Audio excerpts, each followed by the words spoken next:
มา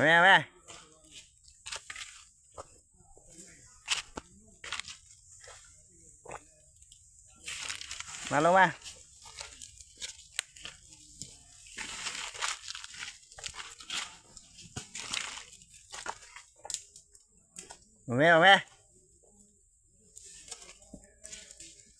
เบิ้ง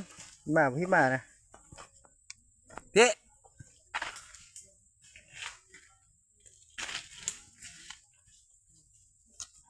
ทัวร์วันนี้ไปทัวร์แม่ขมอน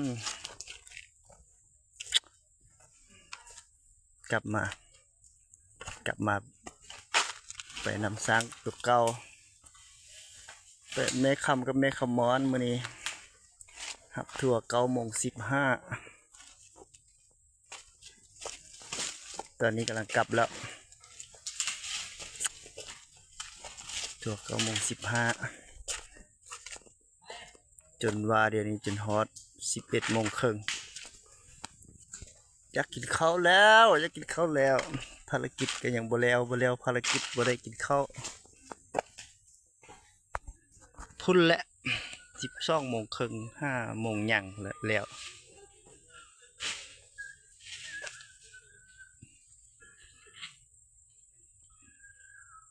แค่กี่ถึงนำก้นแม่คำมาปกติแล้วแต่เก่าท่านค่อยเลี้ยงแม่คำค่อยเป็นขวัญของแม่คำอยู่ล่างแม่คำมอนโอ้ตัวที่2คนแหละปกติค่อยเลี้ยงประจำเป็นแม่นั้นเนาะแต่ว่ามันเกิดบ่มีขวัญเนาะขวัญออกไปบางคนก็ออกไปขับรถขับล้อบางคนก็ออกไปเวียกอื่นก็เลยว่าควรบ่พอเนาะค่อยเลยได้เข้าไปสร้างน้อยเพราะว่าสร้างน้อยมีถั่วแต่สร้างน้อยก็ยังบ่มีควรเถอะ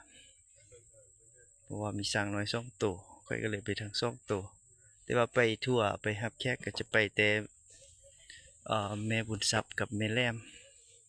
เพราะว่าทองซิ่งจะบ่ได้ไปเพราะว่าบ่มีควรนั่นแล้วเนาะรับแขกก่อนพี่น้อง